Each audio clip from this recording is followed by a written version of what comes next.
আজকে আমরা একটি নিউ চ্যাপ্টার করতে চলছি, যেই চ্যাপ্টারটির নাম হচ্ছে ডিসলিউশন অফ পার্টনারশিপ ফার্ম।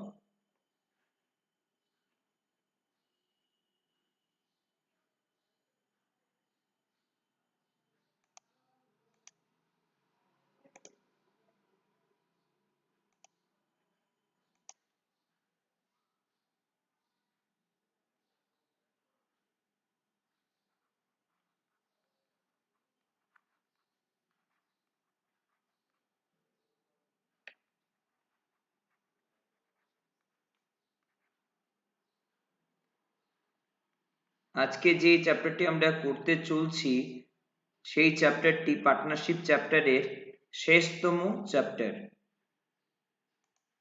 এবং এই চ্যাপ্টারটি পার্টনারশিপ চ্যাপ্টারটির সব থেকে সহজতম চ্যাপ্টার, যার নাম হচ্ছে ডিসলিউশন অফ পার্টনারশিপ ফার্ম। তোমরা যে পার্টনারশিপের সবগুলো চ্যাপ্টার করেছিলে সেই সবগুলো চ্যাপ্টারের মধ্যে ডিসলিউশন চ্যাপ্টারটি কেন সহজ তা আমি তোমাদের সামনে তুলে ধরছি।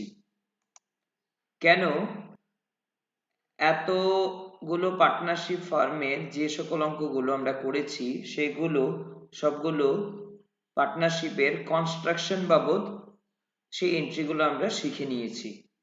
মানে পার্টনারশিপ ফার্ম শুরু হতে চলছে, তার জন্য কি কি জিনিসের প্রয়োজন পার্টনারদের। এতদিন যাবৎ আমরা পার্টনারশিপ ফার্মটা কিভাবে তৈরি করব, বানাবো, তার এন্ট্রিগুলো একে একে করে শিখে নিয়েছিলাম। কিন্তু আজকে আমাদের এই ডিসলিউশন পার্টনারশিপ ফার্মের মাধ্যমে আমরা কিভাবে আমাদের পার্টনারশিপ ফার্মকে বন্ধ করব সেই এন্ট্রিগুলো শিখে নেব। কনস্ট্রাকশন এবং আরেকটি ওয়ার্ড হচ্ছে ডিস্ট্রাকশন। কনস্ট্রাকশন ফার্মের ক্ষেত্রে আমাদেরকে অনেক সময় ব্যয় করতে হয়, কিন্তু ডিস্ট্রাকশনের ক্ষেত্রে আমাদের সময়ের অনেকটাই কম প্রয়োজন হয়। এবং দেখা গেছে পার্টনারশিপ ফার্মের ক্ষেত্রে কনস্ট্রাকশনের এন্ট্রি অনেকটাই বেশি হয়, তার তুলনায় ডিস্ট্রাকশন অনেকটাই সহজ। যদিও আমরা জানি কোনো জিনিসকে তৈরি করার সময় অনেক সময়ের প্রয়োজন হয়, কিন্তু ডিস্ট্রাকশন বা কোনো কিছু যদি আমরা ডেস্ট্রয় করতে চাই তবে সেটার জন্য আমাদের সময় খুব কম প্রয়োজন। যেহেতু আমরা এই পার্টনারশিপের ডিসলিউশন পার্টের মধ্যে ডিস্ট্রাকশন মানে আমরা ডেস্ট্রয় করতে চলছি, শেষ হয়ে যাবে পার্টনারশিপ ফার্মে, সেই এন্ট্রিগুলোই আমরা এখানে মূলত শিখব। আমরা যে সকল কনসেপ্টগুলো এডমিশন, রিটায়ারমেন্ট, ডেথ এর মধ্যে এন্ট্রিগুলো শিখেছিলাম সেই এন্ট্রিগুলো এখানে নিষ্পত্তি ঘটবে, সেগুলো আমাদের ডিসলিউশনের ফার্মের ক্ষেত্রে প্রয়োজন হবে না। যেমন calculation of new partners ratio, sacrificing ratio, treatment of goodwill, এই সব এন্ট্রিগুলো আমাদের এই ডিসলিউশন অফ পার্টনারশিপ ফার্মের ক্ষেত্রে প্রয়োজন হবে না। গেইনিং রেশিও, তাছাড়া রয়েছে different treatment of general reserve, profit and loss. কেন ডিসলিউশন অ্যাকাউন্ট তৈরি করা সহজ তা আমরা নিম্নলিখিত স্টেপগুলোর মাধ্যমে জানতে পারবো।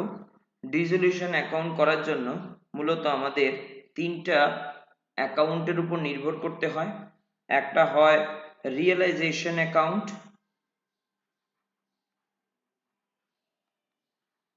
রিয়েলাইজেশন অ্যাকাউন্ট,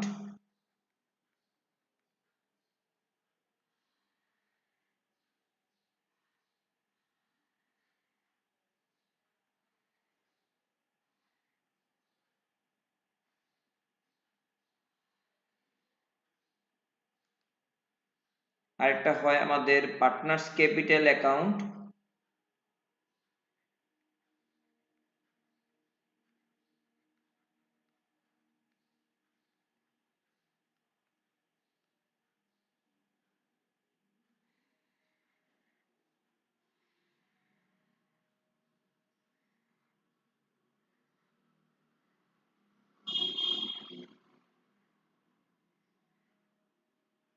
আর লাস্ট আমাদের আরেকটা স্টেটমেন্ট করতে হবে, অ্যাকাউন্ট করা প্রয়োজন, তা হচ্ছে ক্যাশ অ্যাকাউন্ট।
এই ডিসলিউশন চ্যাপ্টারের আজকের এই প্রবলেমের মাধ্যমে আমরা মোর দেন 80% প্রবলেম কিভাবে সলিউশন করতে হয় তা শিখে যাব। আগেও বলেছি এই ডিসলিউশন চ্যাপ্টারটি পার্টনারশিপের অন্যান্য চ্যাপ্টারগুলো থেকে অনেকটাই সহজ। রিয়েলাইজেশন অ্যাকাউন্টটা ডিসলিউশনের ক্ষেত্রে আমাদের একটা সম্পূর্ণ নিউ অ্যাকাউন্ট, যেটা রিয়েলাইজেশন এই অ্যাকাউন্টটা ডিসলিউশন করার সময় আমাদের তৈরি করতে হয়। বাকি রিয়েলাইজেশন ছাড়া যে পার্টনার্স ক্যাপিটাল অ্যাকাউন্ট বা ক্যাশ অ্যাকাউন্ট, সেগুলো আমরা মূলত আগেও করেছি, তা সেম ভাবেই আমরা করব পার্টনারশিপের অন্যান্য চ্যাপ্টারগুলোর মতন। এই রিয়েলাইজেশন অ্যাকাউন্টটা ডিসলিউশনের ক্ষেত্রে অনেকটাই গুরুত্বপূর্ণ, এবং আমরা প্রথমেই জেনে নেব কি এই রিয়েলাইজেশন অ্যাকাউন্ট, অর্থাৎ রিয়েলাইজেশন অ্যাকাউন্ট বলতে আমরা কি বুঝি। রিয়েলাইজেশন কথার অর্থ হচ্ছে কালেকশন, যার অর্থ দাঁড়ায় রিকভারি। যখন আমরা কোনো আমাদের বিজনেসে বন্ধ করতে যাব, তখন আপনাদের কি মনে হয় বা তোমাদের কি মনে হয় তখন? একবার তোমরা ভাবো যে ডিসলিউশন বলছি, সেই ডিসলিউশনের সময় পার্টনারশিপ ফার্মের এতদিন যাবত যে পার্টনাররা বিজনেস করে আসছে, তারা কি রিয়েলাইজেশন অ্যাকাউন্ট খুলবে? ঠিক আছে, ডিসলিউশন করার সময় তারা কি সম্পূর্ণ অর্থে তাদের যে অ্যাসেট গুলো ছিল, গুডউইল, বিল্ডিং হতে পারে, প্ল্যান্ট এন্ড মেশিনারি, ইনভেস্টমেন্ট, বা ওনারা কারোর কাছে লাইবিলিটি থাকতে পারেন, এই পার্টনাররা কারোর কাছে টাকা দেওয়ার থাকতে পারে, আবার সানি ডেটার্স কারোর কাছ থেকে অনেক টাকা বিজনেস পাওয়ার থাকতেও পারে, বিজনেসের কিছু অ্যামাউন্ট কারোর কাছ থেকে রিকভারি হতেও পারে, আবার কিছু কিছু দেখা যাচ্ছে লাইবিলিটিস এর অ্যামাউন্ট গুলোকে পেমেন্ট করতে লাগবে। এইসব কিছু না করে তারা কি সম্পূর্ণ অর্থে প্রথমেই সন্ন্যাস ধর্ম নিয়ে নিতে পারে? অবশ্যই না। তার মানে এই কথা দাঁড়াচ্ছে যে ডিসলিউশনের সময় যদি কোনো পার্টনার দেখে যে ওনার বিজনেসের মধ্যে কোনো অ্যাসেট রয়ে গেছে, তারা সম্পূর্ণ অর্থে সিম্পল ওয়েতে এই অ্যাসেট গুলোকে বিক্রি করে দিতে পারেন, এবং সেই বিক্রির টাকা দিয়ে ওনার কাছে যারা যারা ওনাদের সান্ডি ক্রেডিটর থাকতে পারে, ব্যাংক থেকে লোন থাকতে পারে, কোনো পার্সোনাল লোন থাকতে পারে, সেই টাকাগুলো কি পরিশোধ করে দিতে হবে। এখানে এই ডিসলিউশনের ক্ষেত্রে আমাদেরকে সবচেয়ে প্রথম যে অ্যাসেট গুলো বিজনেস ফার্মে ছিল, সেই অ্যাসেট গুলোকে পার্টনারদের রিয়েলাইজেশন করে নিতে হবে, সেইগুলোকে সেল করে বা টেকেন ওভার করে সেটা রিকভারি করে নিতে হবে। রিয়েলাইজেশন কথার অর্থ হচ্ছে যে কালেকশন, সেটাকে রিকভারি করে কতটুকু টাকা পাওয়া যাচ্ছে সেটা করে নিতে হবে। তার মানে সব রকমের অ্যাসেট গুলোকে, যে সকল অ্যাসেট গুলো ব্যালেন্স শিটে থাকবে, সেই সব অ্যাসেট গুলোকে রিয়েলাইজেশন অ্যাকাউন্টের মাধ্যমে রিকভারি করে নিতে হবে প্রথম অবস্থায়। তার মানে হচ্ছে এই ডিসলিউশনের সময় অ্যাসেট গুলোকে বিক্রি করে পার্টনাররা কোথায় থেকে টাকা পাচ্ছেন সেইগুলোকে সবগুলোকে এন্ট্রি করতে হবে এখানে এই রিয়েলাইজেশন অ্যাকাউন্টে। এই রিয়েলাইজেশন অ্যাকাউন্টের মধ্যে যে প্রথম যে অ্যাসেট গুলোকে সেল করে পার্টনাররা বলছে যে টাকা নিয়ে নেবে, পার্টনারদের সেই টাকাগুলোকে রিকভারি করে নেবে, অ্যাসেটগুলোকে সেল করে দিয়ে তার থেকে যে টাকা আসবে সেগুলো পার্টনার্স ক্যাপিটালের বা পার্টনারদের মধ্যে ভাগ করে দেওয়া হবে। সেটা কি সত্যি যে পার্টনারদের মধ্যেই প্রথমে ভাগ করে দিতে হবে? না, দেখা যাচ্ছে যে ডিসোলিউশনের সময় যে টাকা রিকভারি হচ্ছে এই সেল করে অ্যাসেটগুলোকে, সেই টাকা দিয়ে প্রথম অবস্থায় যে লাইবিলিটিস গুলো আছে সেই লাইবিলিটিস এর টাকাগুলোকে প্রথম অবস্থায় পরিশোধ করে দিতে হবে। তারপর যে অবশিষ্ট টাকা থাকবে সেইটাই পার্টনারদের মধ্যে ভাগ করে নিতে হবে। তার মানে দাঁড়াচ্ছে এটাই, রিয়েলাইজেশন অ্যাকাউন্টে যখন কোনো অ্যাসেট থেকে কোনো রিকভারি হচ্ছে, টাকা আসছে, সেই টাকাকে প্রথমেই তার যে লাইবিলিটিস গুলো আছে সেই পার্টনারদের, পুরনো ফার্মের যে পার্টনাররা ছিল সেই পার্টনারদের যে লাইবিলিটিস ছিল সেই লাইবিলিটিস গুলো আগে পরিশোধ করতে হবে। তারপরে বাকি যে অবশিষ্ট টাকা থাকবে সেটাই পার্টনাররা টেকেন ওভার করবে। এখানে এই পার্টিকুলার প্রবলেমের মধ্যে যদি আমরা লক্ষ্য করি, এখানে সান্ডি ক্রেডিটার্স আছে, বিলস পেয়েবল আছে, ব্যাংক লোন আছে, মিসেস এজ লোন আছে, সেই টাকাগুলোকে রিকভারি করে দিয়ে তারপরেই সেই অবশিষ্ট টাকাকে পার্টনার্স ক্যাপিটাল বা পার্টনারসদের মধ্যে ভাগ করে নিতে পারবে। এর মানে এই রিয়েলাইজেশন অ্যাকাউন্টের মাধ্যমে যে টাকা রিকভারি হয়ে আসবে সেই টাকার মধ্যে শুধুমাত্র পার্টনাররাই দাবিদার হবে সেটা ঠিক নয়। সেই টাকা থেকে প্রথম অবস্থায় লায়াবিলিটিস বা যে টাকাটা পরিশোধ করে দিতে হবে সেটা পেমেন্ট করার পরে বাকি অবশিষ্ট টাকার একমাত্র দায়বদ্ধ হবে বা সেই টাকাটাকেই নিতে পারবে পার্টনার্সরা। এই ডিসলিউশনের প্রথম যে স্টেপটি থাকবে সেই স্টেপটি থাকবে কি, যে সবগুলো অ্যাসেট গুলোকে, ব্যালেন্স শিটে লেখা সব অ্যাসেট গুলোকে প্রথম অবস্থায় রিয়েলাইজেশন অ্যাকাউন্টে রিকভারির জন্য পাঠাতে হবে।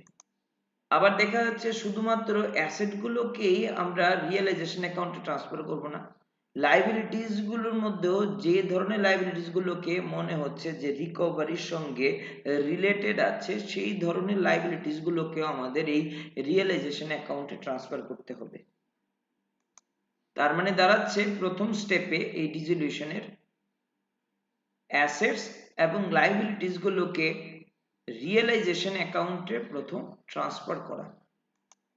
এবার প্রথম স্টেপে যখন আমরা দেখছি যে সব রকমের অ্যাসেটস এবং লাইবিলিটিস গুলোকে আমরা প্রথম অবস্থায় রিকভারি অ্যাকাউন্টে ট্রান্সফার করছি, সেই রিকভারি অ্যাকাউন্ট থেকে যখন প্রথম টাকা আসবে সেই টাকাগুলোকেও আমরা কি করতে হবে, আমাদের লাইবিলিটিস এর অংশকে সেটা দিয়ে মিটিয়ে দিতে হবে, লাইবিলিটিস এর অ্যামাউন্টগুলোকে পেমেন্ট করে দিতে হবে। এই সম্পর্কে যা ডিটেইলস আমরা কিছুক্ষণের মধ্যেই অঙ্কটা যখন আমরা করব তার থেকে আরো ডিটেইলস ভাবে আমরা বুঝতে পারবো যে কিভাবে আমাদের অ্যাকাউন্টসটা মেইনটেইন হচ্ছে।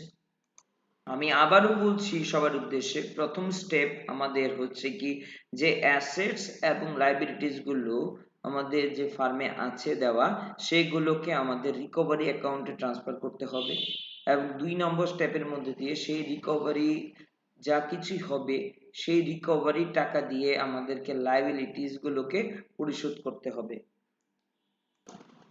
তার মানে হচ্ছে দ্বিতীয় স্টেপে সেই রিকভারির টাকা দিয়ে আমাদের লাইবিলিটিস এর পেমেন্ট গুলোকে করতে হবে এবং 3 নাম্বার স্টেপের মধ্যে আমাদের সেই লাইবিলিটিস গুলোকে পেমেন্ট করার পরে যে পার্টনারশিপ ফার্মে প্রফিট বা লস হবে সেই পার্টনারশিপের প্রফিট এন্ড লসকে আমাদের ট্রান্সফার করতে হবে, পার্টনার্স ক্যাপিটাল এর সঙ্গে অ্যাডজাস্ট করতে হবে।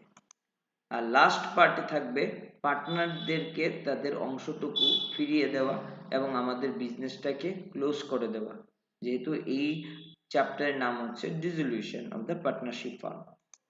এবং এই যে স্টেপগুলো যা কিছু আমরা এখন বুঝিয়ে দিলাম সেই অংশগুলোকে কিভাবে আমাদের একটি পার্টিকুলার প্র্যাকটিক্যাল প্রবলেমের মধ্যে আমরা করতে পারি তা এখন এই এখানে দেওয়া লেফট সাইডের এই পার্টিকুলার প্রবলেমটাকে আমরা এখানে সলিউশন করব সবার সম্মুখে। আমরা যখন এখানে পার্টিকুলার প্রবলেমটাকে দেখি, এখানে বলা আছে following is the balance sheet of A and B sharing profit and loss in the ratio 3:2. তার মানে হচ্ছে এ এবং বি হচ্ছে দুজন পার্টনার, সেই পার্টনারদের কিছু একটা ব্যালেন্স শিট দেওয়া আছে 31 ডিসেম্বর 2012-এ। এই ব্যালেন্স শিটের মধ্যে অ্যাসেট দেওয়া আছে এক সাইডে এবং অপর সাইডে লাইবিলিটিজ এর কিছু এন্ট্রি দেওয়া আছে, এবং এখানে বলা আছে এ এবং বি এর প্রফিট শেয়ারিং রেশিও হচ্ছে 3:2। আমরা আগেও এই চ্যাপ্টারের প্রথমেই আলোচনা করেছিলাম, যখন আমরা ডিসোলিউশনের ফার্ম করব বা ফার্মে পার্টনারশিপ ফার্মে ডিসোলিউশনের পার্টিকুলার প্রবলেমকে সলিউশন করব, তখন আমাদেরকে মূলত তিনটি অ্যাকাউন্ট প্রিপেয়ার করতে হয়। প্রথম অবস্থায় রিয়েলাইজেশন অ্যাকাউন্ট, যেটাকে আমরা রিকভারি বলে থাকি, আরেকটা অ্যাকাউন্ট হচ্ছে পার্টনার্স ক্যাপিটাল অ্যাকাউন্ট, আর তারপর হচ্ছে আমাদের ক্যাশ অ্যাকাউন্ট।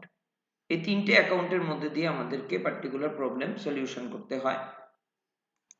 এখানে পার্টনার্স ক্যাপিটাল অ্যাকাউন্টটা আমাদের রিয়েলাইজেশন অ্যাকাউন্ট কমপ্লিট করার পরেই আমাদেরকে পার্টনার্স ক্যাপিটাল অ্যাকাউন্টটা মেনটেন করতে হবে, কারণ প্রথম অবস্থায় পার্টনাররা টাকা পেয়ে যাবে না, কারণ রিকভারি যখন হবে সেই রিকভারির অ্যামাউন্ট দিয়ে আমাদেরকে প্রথমেই, আমরা আগে বলেছি, আমাদের লাইবিলিটিস গুলো যেগুলো থাকবে পার্টনারদের, সেই লাইবিলিটিস গুলো আগে পরিশোধ করে তারপরেই পার্টনার্সরা সেটার ভাগ পাবে। তার মানে এটাই দাঁড়াচ্ছে যে পার্টনার্স ক্যাপিটাল অ্যাকাউন্টের জন্য পার্টনারদেরকে একটু ওয়েট করতে হবে। প্রথম অবস্থায় আমরা পার্টনার্স ক্যাপিটাল অ্যাকাউন্টে সব এন্ট্রি দিয়ে দেব না, আমাদেরকে যে রিকভারি হবে সেই রিকভারি টাকা দিয়ে আগে প্রথম অবস্থায় লাইবিলিটিস গুলোকে পরিশোধ করে দিতে লাগবে। রিকভারি যখন হবে সেই রিকভারির টাকা যেভাবে যেই মাধ্যমে আমাদের কাছে আসবে তা মূলত ক্যাশের ফরম্যাটেই আসবে, এবং সেটাকেও যখন আমরা এই রিকভারি টাকা যখন আসবে সেই ক্যাশ টাকা দিয়ে আমাদেরকে আমাদের যাবতীয় যা কিছু পরিশোধ করে দেওয়া লাইবিলিটিজ অ্যামাউন্ট গুলোকে বা আমাদের যা যা খরচ থাকবে তখন সেই খরচগুলোকে পরিশোধ করতে হবে ক্যাশ টাকার মাধ্যম দিয়ে। তার জন্য আমাদেরকে তার সঙ্গে সঙ্গে partners capital account realisation account করার সঙ্গে সঙ্গে ক্যাশ অ্যাকাউন্টকেও আমাদের মেনটেন করতে হবে। মানে হচ্ছে যে ক্যাশ টাকা কোন কোন জায়গা থেকে আসছে এবং কোন কোন খাতে আমরা সেটাকে ব্যয় করছি সেটা আমাদের এই স্টেটমেন্টগুলো থেকে আমরা দেখে নিতে পারবো। নাম্বার 1 হচ্ছে আমাদের এখানে যে অ্যাকাউন্টস মেনটেন করতে হচ্ছে তা হচ্ছে রিকভারি অ্যাকাউন্ট, যেটাকে আমরা রিয়েলাইজেশন অ্যাকাউন্ট বলি। নাম্বার 2 হচ্ছে আমাদের পার্টনার্স ক্যাপিটাল অ্যাকাউন্ট, যেটা যেটা পরবর্তী সময়ে আমাদের পেমেন্ট করতে হবে। আগের বাকি পেমেন্ট গুলোকে করে দেওয়ার পরে পার্টনার্সরা সেটার ভাগ পাবে, সেটাকে বলছি পার্টনার্স ক্যাপিটাল অ্যাকাউন্টের। তারপর লাস্ট আমাদের স্টেপ থাকবে ক্যাশ অ্যাকাউন্টকে মেনটেন করা। এই পার্টিকুলার লেফট সাইডের প্রবলেমটা থেকে আমরা দেখতে পাচ্ছি অ্যাসেটের মধ্যে দেওয়া আছে goodwill, building, plant and machinery, investment, debtors, stock, cash, profit and loss account balance. মূলত প্রথমেই আমরা দেখতে পাচ্ছি একটা goodwill account, building, plant and machinery, investment, debtors, এই যে অ্যাসেট গুলো আছে সেই অ্যাসেট গুলো মূলত কোথাও না কোথাও একটা রিয়েল অ্যাকাউন্ট সেগুলোর আছে। সেই রিয়েল অ্যাকাউন্টের ব্যালেন্স গুলোকে দিয়েই আমরা এখানে আমাদের ব্যালেন্স শিট প্রিপেয়ার করা আছে, তা আমরা বুঝতে পারছি।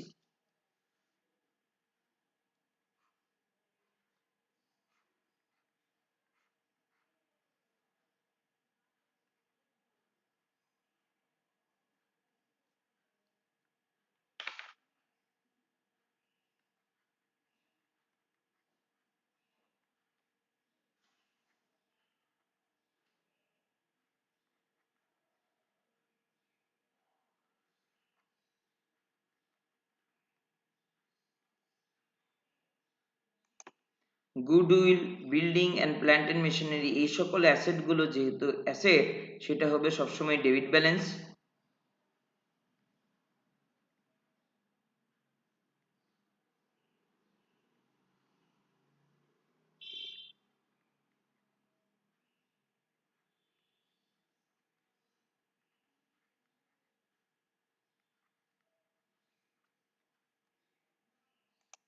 এইরকম ভাবেই বাকি অ্যাসেট গুলো প্রিপেয়ার করা হয়েছে এখানে এই ব্যালেন্স শিটে দেওয়া যে ইনভেস্টমেন্ট আছে, ডেটর্স, স্টক, এই সবগুলো ব্যালেন্সই আমাদের এইভাবে ক্রিয়েট করা।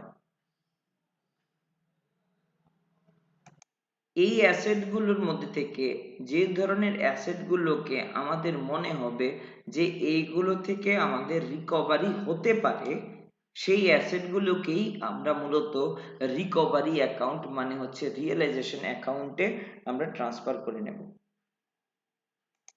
তাহলে কি আমরা বলতে পারি এখানে যে প্রথম যে গুডউইল অ্যাকাউন্টটা তৈরি করা আছে সেই গুডউইল অ্যাকাউন্ট থেকে আমাদের রিকভারি হতে পারে? অবশ্যই হতে পারে। তার জন্যে আমাদেরকে এই গুডউইল অ্যাকাউন্টকে আমাদের রিয়েলাইজেশন অ্যাকাউন্ট বা রিকভারি অ্যাকাউন্ট দিয়ে আমাদের ক্লোজ করতে হবে।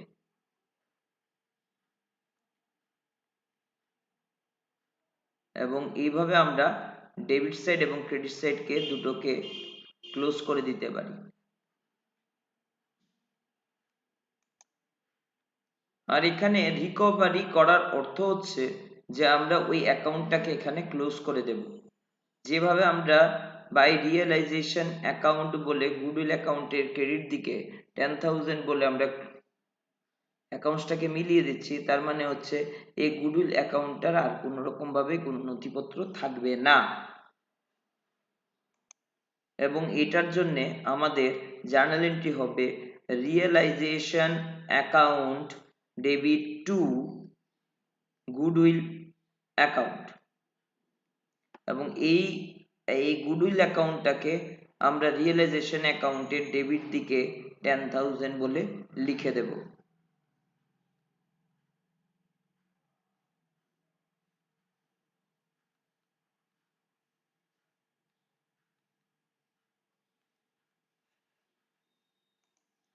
আরেকটা বিশেষ কথা হচ্ছে রিয়েলাইজেশন অ্যাকাউন্ট করার সময় আমাদের সবসময় মনে রাখতে হবে আমাদের যত ধরনেরই বুকস অফ অ্যাকাউন্টস থাকবে সেই বুকস অফ অ্যাকাউন্টস এর ব্যালেন্সটা অবশ্যই জিরো হতে হবে।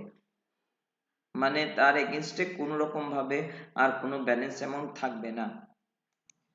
যদি পার্টনারদের কোনো অ্যাকাউন্টে বা কোনো বুকস অফ অ্যাকাউন্টসেও যদি 1 টাকা ব্যালেন্স থাকে তবে সেই অ্যাকাউন্টসকে কোনো রকম ভাবে ক্লোজ করা যাবে না, সেটাকে কন্টিনিউয়াস প্রসেসে চালিয়ে যেতে হবে।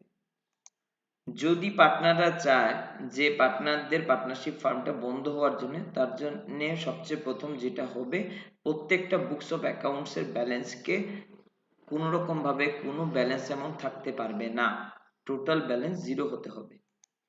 কোনো অঙ্কের কোনো পার্টিকুলার প্রবলেম সলিউশনের ক্ষেত্রে কোনো বুকস অফ অ্যাকাউন্টস এর মধ্যে 1 টাকাও ব্যালেন্স থাকবে না বা 1 টাকা কোনো জায়গাতে বেশিও লিখবো না, কারণ প্রত্যেকটা অ্যাকাউন্টসকেই ক্লোজ করতে হবে তার ডেবিট এবং ক্রেডিট সাইডের অ্যামাউন্ট সম্পূর্ণ অর্থে সেম হতে হবে, তার কোনো রকম ভাবে কোনো ব্যালেন্স থাকতেই পারবে না।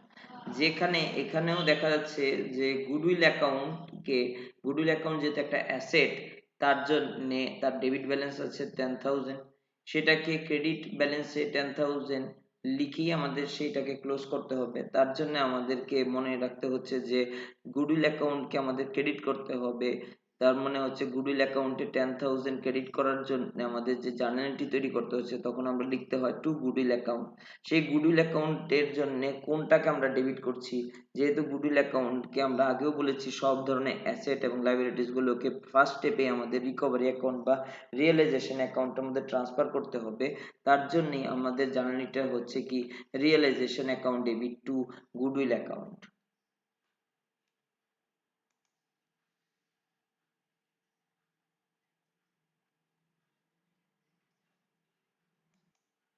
তারপর আমাদের নেক্সট হচ্ছে বিল্ডিং অ্যাকাউন্ট। সেই বিল্ডিং অ্যাকাউন্টের ফার্স্ট ইমপ্রেশন আমাদের মধ্যে কি হচ্ছে, বিল্ডিং বিক্রি করে কি আমাদের টাকা রিকভারি হবে? অবশ্যই হবে। তার জন্য আমাদেরকে আবার বিল্ডিং অ্যাকাউন্টকেও সেম ভাবে সেম এন্ট্রি দিয়ে ক্লোজ করতে হবে। যেহেতু বিল্ডিং হচ্ছে একটা অ্যাসেট, তার জন্য বিল্ডিংটা ডেবিট ব্যালেন্স 25,000 আছে এবং সেই 25,000 কে আমাদের ক্রেডিট ব্যালেন্সে বাই রিয়েলাইজেশন অ্যাকাউন্ট বলে আমাদের 25,000 দিয়ে এন্ট্রিটাকে ক্লোজ করতে হবে এবং সেটাকেও আমাদের রিকভারি অ্যাকাউন্টে ট্রান্সফার করছি two building account 25,000।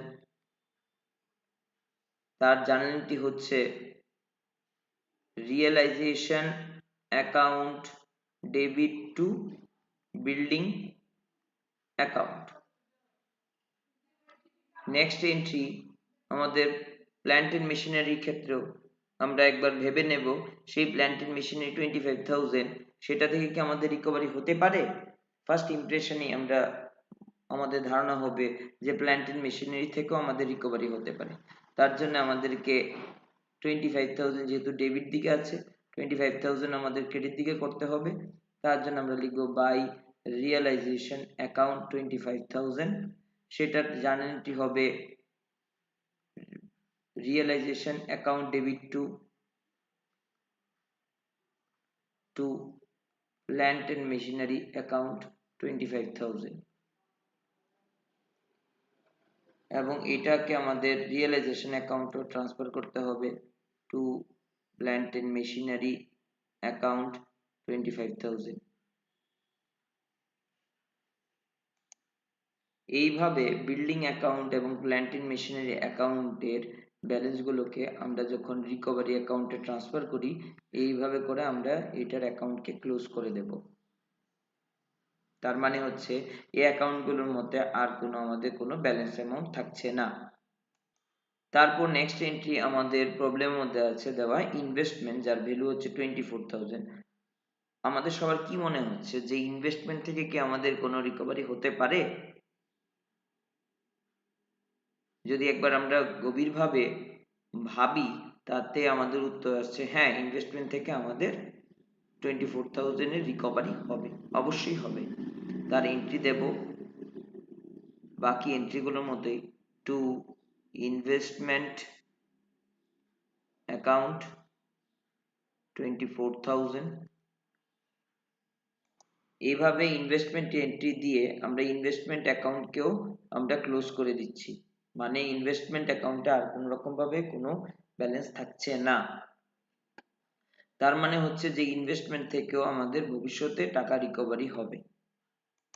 Next entry হচ্ছে আমাদের ডেটর্স 15,000। কি আমাদের ডেটর্স থেকে কোনো টাকা রিকভারি হতে পারে? অ্যান্সার আমাদের অবশ্যই হ্যাঁ হবে। ডেটর্সও আমাদের রিকভারি হবে। তার জন্য আমরা লিখব টু ডেটর্স অ্যাকাউন্ট 15,000।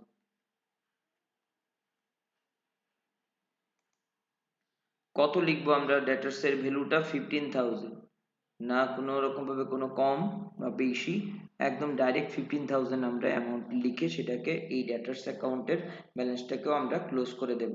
এই ক্ষেত্রে ডেটর্স এর ভ্যালু আর কিছুই থাকছে না এবং এই 15,000 ডেটর্স এর ভ্যালুটাকে আমরা রিকভারি অ্যাকাউন্টের মধ্যে ট্রান্সফার করে দিচ্ছি।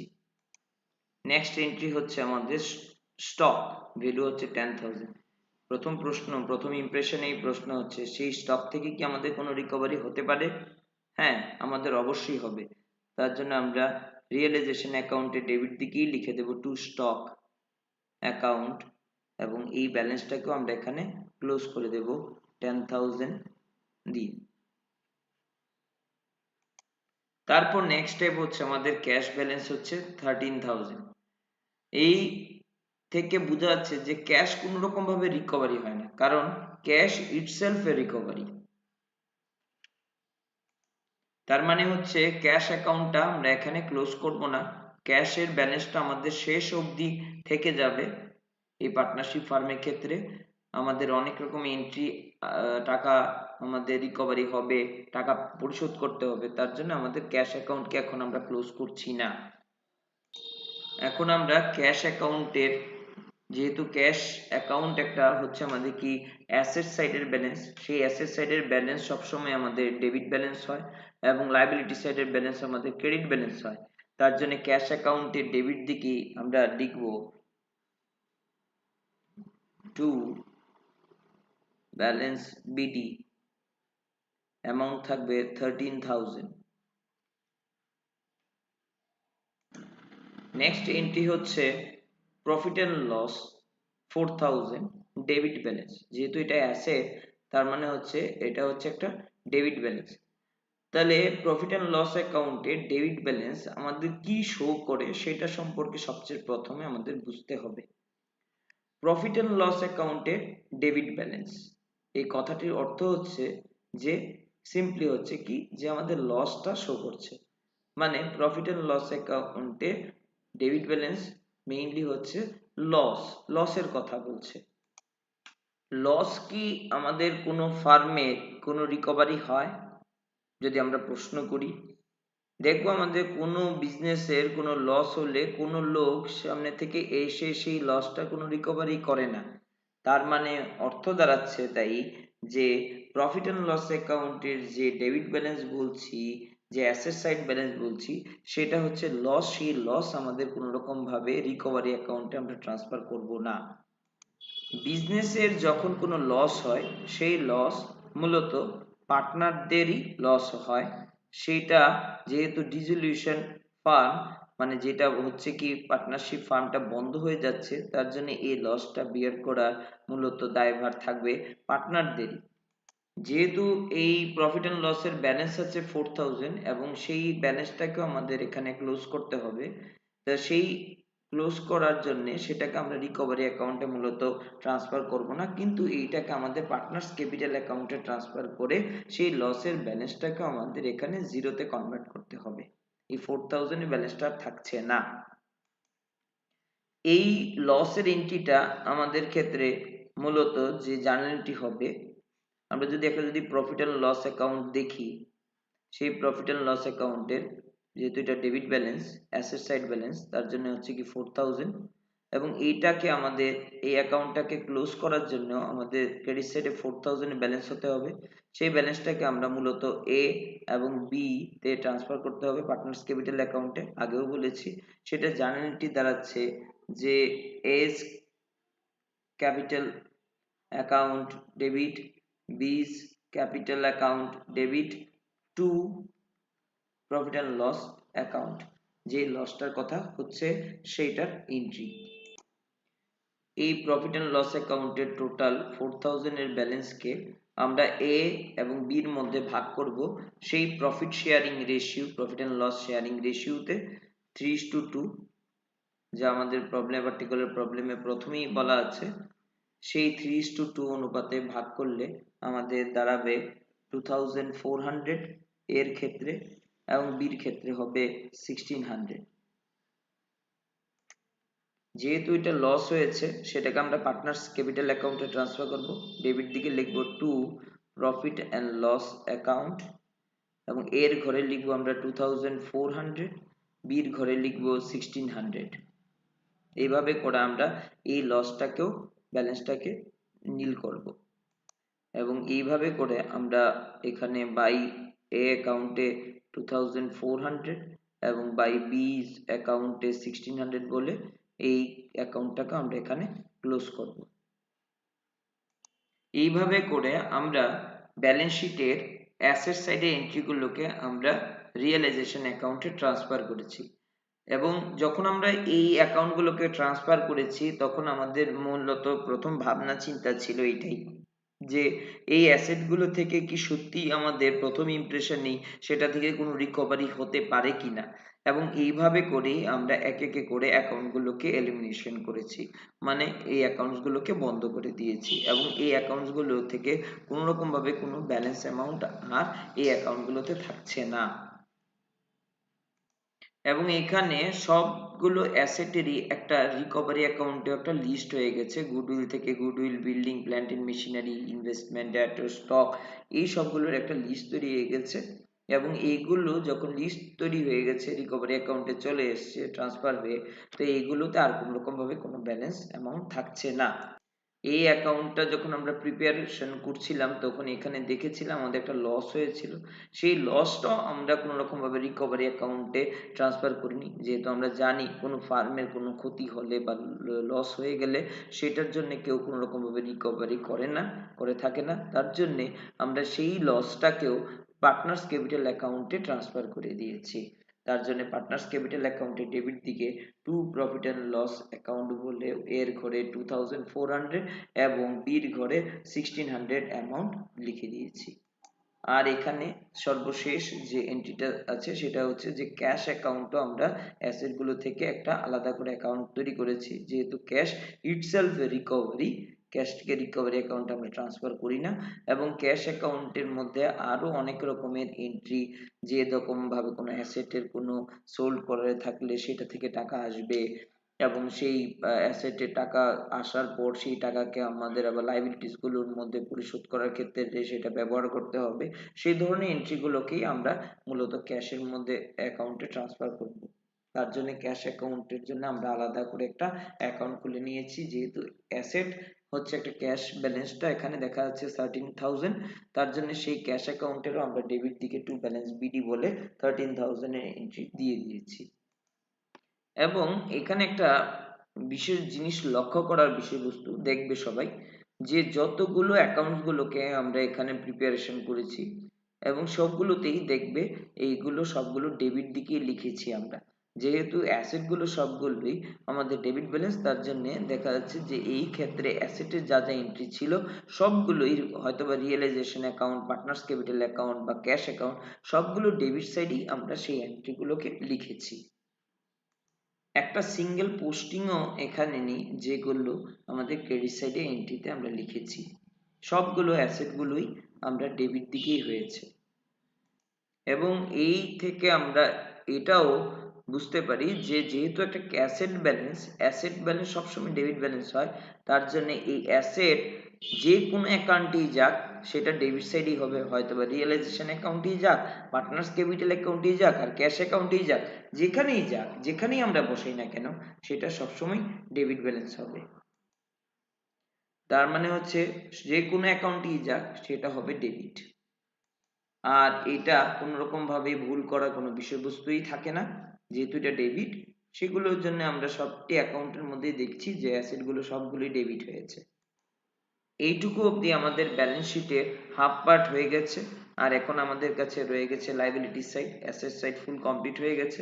এবার আমরা লাইবিলিটি সাইডের দিকে অগ্রমুখী হব। এত সময় ধরে আমরা যে অ্যাসেট গুলোকে এন্ট্রি করছিলাম সেগুলো অ্যাসেট সবসময় ডেবিট ব্যালেন্স হয়, আর আমাদের লাইবিলিটিস গুলো সবসময় ক্রেডিট ব্যালেন্স দিয়ে শুরু হয়। তার জন্য এখানেও আমাদের লাইবিলিটিস ব্যালেন্স গুলোকে আমরা এক এক করে তৈরি করব, যে লাইবিলিটিস এর এন্ট্রি গুলো সানড্রি ক্রেডিটর্স, বিলস পেয়েবল অ্যাকাউন্ট, ব্যাংক লোন।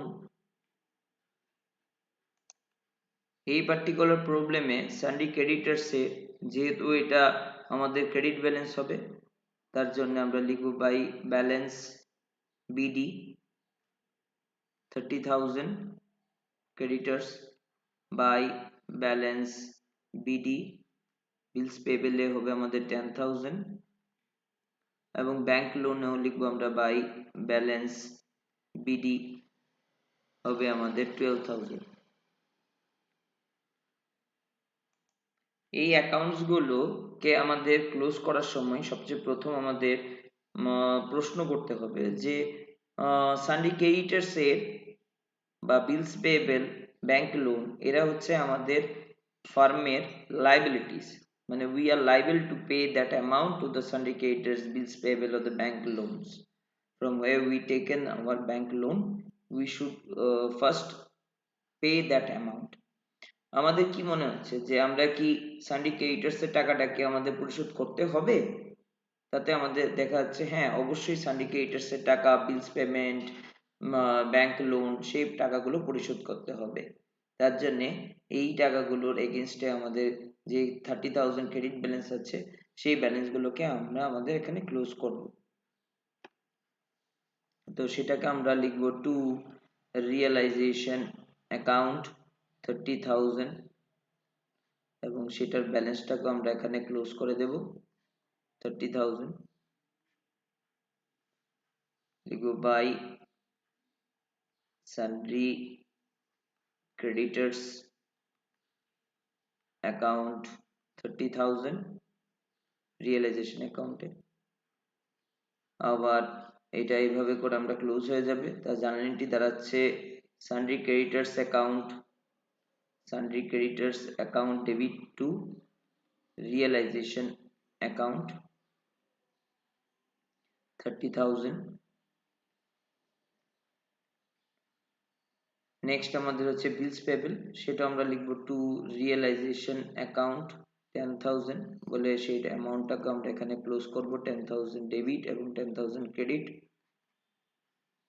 এইটার জার্নালিটি হচ্ছে bills payable account debit 10,000 to realisation account 10,000 এবং এটা আমরা লিখবো রিয়েলাইজেশন অ্যাকাউন্টে ক্রেডিট দিকে by bills payable account 10,000। Bank লোনের টাকাটা আমরা এখানে রিয়েলাইজেশন অ্যাকাউন্ট দিয়ে ক্লোজ করব 12,000 ডেবিট ক্রেডিট 12,000। এখানেও জার্নালিটি হবে bank loan account debit to realisation account 12,000 debit 12,000 credit. এখানে লিখবো বাই ব্যাংক লোন অ্যাকাউন্ট 12,000।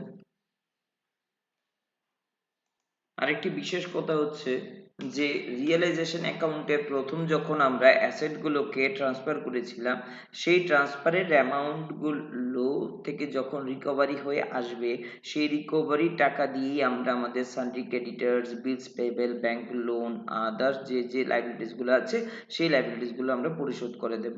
তার জন্যই যেহেতু এইটা রিকভারি অ্যাকাউন্টের সঙ্গে ডাইরেক্ট রিলেশন আছে তার জন্যে এই sundry creditors bills payable bank loan Mrs A's loan এরকম যা এন্ট্রিগুলো আমাদের লাইবিলিটি সাইডে আছে সেই এন্ট্রিগুলোকে প্রথম অবস্থায় আমাদের রিয়েলাইজেশন অ্যাকাউন্ট বা রিকভারি অ্যাকাউন্টে ট্রান্সফার করতে হবে। আমরা যখন আমাদের প্রফিট অ্যান্ড লস অ্যাকাউন্ট মানে স্টেটমেন্ট প্রিপেয়ার করি তখন আমরা দেখি যে এক সাইডে আমাদের যাবতীয় প্রফিট সংক্রান্ত ইনফরমেশনগুলো, আরেক সাইডে আমাদের লসগুলো কোন কোন জায়গা থেকে হচ্ছে সেই স্টেটমেন্টগুলোও দেখি। আবার যখন আমরা ইনকাম অ্যান্ড এক্সপেন্ডিচার স্টেটমেন্ট দেখি পাশাপাশি দেখে থাকি যে কোন কোন জায়গা থেকে ইনকাম হচ্ছে কোন কোন জায়গাতে আমাদের এক্সপেন্সেস হচ্ছে সেই জিনিসটাই সেখানে পরিলক্ষিত হয়। সেম টু সেম ভাবে এখানে রিয়েলাইজেশন অ্যাকাউন্টেও আমরা দেখব যে কোন কোন জায়গা থেকে আমাদের রিকভারি হবে এবং সেই রিকভারি টাকা দিয়ে আমাদের কোন কোন জায়গাতে আমাদের সেই পেমেন্টগুলোকে মিটিয়ে দিতে হবে। নেক্সট এন্ট্রি হচ্ছে যে মিসেস এজ লোন অ্যাকাউন্ট। তো প্রথমেই প্রশ্ন আমরা করতে পারি যে এই মিসেস এজ লোন অ্যাকাউন্টে টাকা কি আমাদের পরিশোধ করতে লাগবে কি লাগবে না? দেখা যাচ্ছে অবশ্যই আমাদের সেটাকে পরিশোধ করতে লাগবে। তার জন্য আমরা এন্ট্রি লিখব by Mrs A's loan, amount হবে 18,000 আর জার্নাল এন্ট্রি হচ্ছে Mrs A's loan account debit to realisation account. এইভাবে করে আমরা sundry creditors bills payable bank loan Mrs A's loan account close করে দেব। নেক্সট এন্ট্রি হচ্ছে আমাদের জেনারেল রিজার্ভ। সত্যি অর্থে জেনারেল রিজার্ভ কি আমাদের কোনো লাইবিলিটিস এর মধ্যে সেই রকম অর্থে পড়ে যেটা আমাদেরকে কারো কাছ থেকে আমরা ধার করে নিয়ে এসেছি যেটা আমাদেরকে দিতে হবে কাউকে সেরকম? আমরা লক্ষ্য করব জেনারেল রিজার্ভ কে আমাদের সেটা কারো কাছ থেকে আমরা ধার করে আনি না। যেরকম ভাবে সানড্রি creditors bills payable bank loan হয় সেরকম ভাবে জেনারেল রিজার্ভটা হচ্ছে না, কারণ জেনারেল রিজার্ভটা হচ্ছে পার্টনারদের ক্রিয়েশন করা। পার্টনাররা যখন ভালো সময় চলছিল বিজনেস ফার্মের তখন সেটা হচ্ছে বিজনেসের প্রফিটের থেকে আটকিয়ে রাখা অংশ। জেনারেল রিজার্ভ হচ্ছে আমাদের মূলত প্রফিটের একটি অংশ। তাহলে প্রফিট এবং লসের যে অংশটুকু সেটা আমাদের কোথায় আসে? সেটা মূলত রিকভারি অ্যাকাউন্টে আসে না, সেটা পার্টনার্স ক্যাপিটাল অ্যাকাউন্টে আমাদের বসাতে হয়। এখন আমরা জেনারেল রিজার্ভ অ্যাকাউন্টটাকে কিভাবে ক্লোজ করি সেটা দেখব। তাহলে আমরা প্রথমেই জেনারেল রিজার্ভ অ্যাকাউন্ট একটা ক্রিয়েশন করে নিতে পারি। জেনারেল রিজার্ভ, যেহেতু জেনারেল রিজার্ভ হচ্ছে একটা লাইবিলিটিস এর এন্ট্রি তার জন্য সেটার ব্যালেন্স বিডি হবে ক্রেডিট সাইডে, এবং জেনারেল রিজার্ভের ব্যালেন্স হচ্ছে 6000। সেই 6000 কে আমাদের ডেবিট দিকেও এন্ট্রি দিয়ে সেটাকে ক্লোজ করতে হবে। তাহলে ডেবিট দিকে ক্লোজ করার জন্য আমাদের লিখতে হবে এস অ্যাকাউন্ট এবং বিজ অ্যাকাউন্ট টু, এবং সেটার জার্নালিটি হবে general reserve account debit to A's account to B's account, এবং সেটার অ্যামাউন্ট হচ্ছে 6000। সেই 6000 কে আমাদের profit and loss sharing ratio দিয়ে প্রপোর্শনেট ওয়েতে ভাগ করে নিতে হবে 3:2, এবং সেটার ব্যালেন্স দাঁড়াবে 3600, এবং আরেকটা হবে 2400, এবং এই দুটো এন্ট্রিকে আমরা জেনারেল রিজার্ভ অ্যাকাউন্টে ডেবিট দিকে লিখে দেব 2s ক্যাপিটাল 3600, বিস ক্যাপিটাল 2400, এবং এইভাবে করে আমরা জেনারেল রিজার্ভের ব্যালেন্সটাকেও ক্লোজ করে দিতে পারি। এবং তা আমাদের জেনারেল রিজার্ভের এন্ট্রিটাকে পার্টনার্স ক্যাপিটাল অ্যাকাউন্টে লিখতে হবে by general reserve account A's capital 3600, B's capital 2400। প্রথম অবস্থায় পার্টনার্স ক্যাপিটাল অ্যাকাউন্টের উপরে বাই বলে একটু জায়গা ছেড়ে যাব, কারণ এই ক্ষেত্রে এখানে যে পার্টনার্স ক্যাপিটাল অ্যাকাউন্ট যেটা আছে সেই ক্যাপিটালের ব্যালেন্সটাই আমাদের প্রথম লিখতে হবে। সেটা লিখব বাই ব্যালেন্স বিডি, অ্যামাউন্ট হচ্ছে 30,000 এতে, বিতে হচ্ছে 20,000, সর্বমোট হচ্ছে 50,000। আমাদের প্রথমেই মনে রাখতে হচ্ছে যে যেই লাইবিলিটিজ এর এন্ট্রি গুলোকে পড়ে আমাদের দেখা হচ্ছে মনে হচ্ছিল যে এইগুলো কোনো রকম ভাবে কোনো রিকভারি হবে না, সেটা প্রফিটের অংশটুকু, তার জন্য সেই এন্ট্রি গুলোকে আমরা কোনো রকম ভাবে রিয়েলাইজেশন অ্যাকাউন্ট বা রিকভারি অ্যাকাউন্টে আমরা ট্রান্সফার করি নাই, সেটা আমরা ডাইরেক্টলি পার্টনার্স ক্যাপিটাল অ্যাকাউন্টেই আমরা ট্রান্সফার করে দিচ্ছি। এইটুকু অবধি আমরা দেখতে পাচ্ছি যে অন্য কোনো অ্যাকাউন্টস এর মধ্যে কোনো অ্যামাউন্ট অবশিষ্ট নেই, বাকি কোনো ব্যালেন্স অ্যামাউন্ট নেই, শুধুমাত্র তিনটি অ্যাকাউন্টস এর মধ্যেই এখন সব অ্যাকাউন্টস এর ব্যালেন্সটা রয়ে গেছে। প্রথম অবস্থায় রিয়েলাইজেশন অ্যাকাউন্ট, তারপর হচ্ছে পার্টনার্স ক্যাপিটাল অ্যাকাউন্ট, তারপর হচ্ছে ক্যাশ অ্যাকাউন্টের মধ্যেই ব্যালেন্স আছে। বাকি যে অ্যাকাউন্ট গুলো আছে সেই অ্যাকাউন্ট গুলোকে সবগুলোকে আমরা ক্লোজ করে দিয়েছি, এবং এই নথিপত্র অনুসারে আর কোনো রকম ভাবে অন্য কোনো ব্যালেন্সের মধ্যে কোনো টাকা থাকছে না, এবং সেই অ্যাকাউন্ট গুলোকে মূলত আমরা রিয়েলাইজেশন অ্যাকাউন্ট বা পার্টনার্স ক্যাপিটাল অ্যাকাউন্ট বা ক্যাশ অ্যাকাউন্টের মধ্যে আমরা ইনক্লুড করে দিয়েছি। আইদার আমরা কোনো অ্যাকাউন্টস গুলোর মধ্যে ট্রান্সফার করেছি বা কোথাও আমরা অ্যাডজাস্টমেন্ট করে সেই ব্যালেন্স গুলোকে আমরা ওইখান থেকে টোটালি রিমুভ করে দিয়েছি।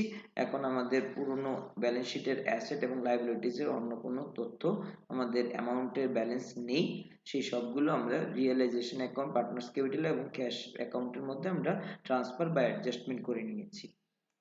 এখন আমাদের নেক্সট স্টেপ হবে যে এইগুলো থেকে কিভাবে আমরা সেটেলমেন্ট করতে পারি।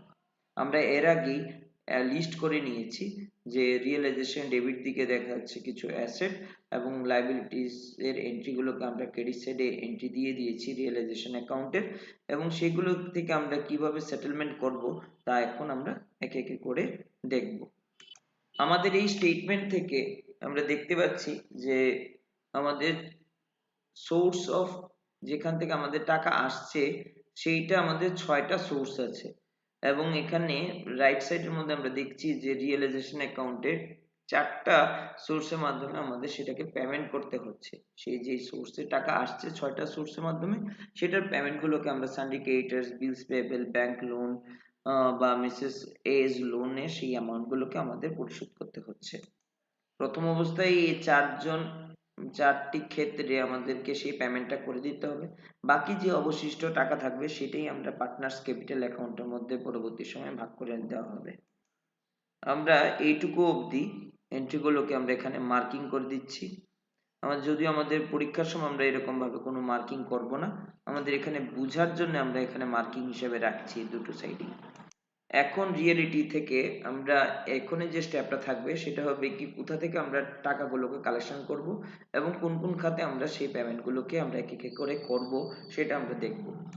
এখন অবধি আমরা শুধুমাত্র লিস্ট তৈরি করেছি কোন কোন জায়গা থেকে আমাদের টাকা রিকভারি হতে পারে।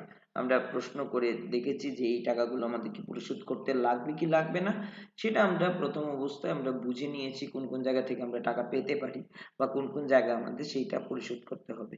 এখন রিয়েলিটি থেকে আমাদের যে নেক্সট স্টেপ থাকবে, সেই ফার্মের কোন কোন জায়গা থেকে টাকা আসছে এবং কাদেরকে আমরা পেমেন্ট করছি সেটা নিচের তথ্য থেকেই আমরা বুঝতে পারবো। আমরা যখন এই অ্যাসেট গুলোকে লিস্ট করেছি কোন কোন জায়গা থেকে, সেটার ভ্যালু গুলো আমরা পাবো রিয়েলাইজেশন অ্যাকাউন্টে যে ডেবিট দিকে যে এন্ট্রি গুলো লিখেছিলাম, সেই এন্ট্রি গুলো থেকে আমাদের কম সংখ্যক পরিমাণে সেটা পাবো যে অ্যাকচুয়াল ভ্যালুটাই আমাদের রিকভারি হয়ে আসছে। রিয়েলিটি থেকে এইটাই সবসময় দেখা যাবে, কোনো কোনো সময় অ্যাসেটের ভ্যালু কোনো কোনো সময় আমরা কম পাচ্ছি, আবার কোনো কোনো সময় দেখা যাচ্ছে আমরা রিয়েলিটি অ্যাসেটের ভ্যালু আমরা বেশি পাবো। অ্যাকচুয়ালি এটাই হচ্ছে আসল রিয়েলিটি, যে কোন কোন সময় আমাদের কম টাকাও পেতে পারি, আবার আমরা বেশি টাকাও উপার্জন করতে পারি।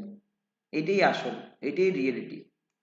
এইগুলো থেকে আলাদা আলাদা করে প্রত্যেকটা অ্যাসেটের ক্ষেত্রে এই প্রফিট বা লস হবে, কিন্তু আমাদের এখন আমরা সেই জায়গাতে যাচ্ছি না, সেই পার্টিকুলার প্রত্যেকটা অ্যাসেটের বাবদ আমাদের লস কি লাভ হচ্ছে সেটা আমরা এখন আইডেন্টিফাই করতে যাব না।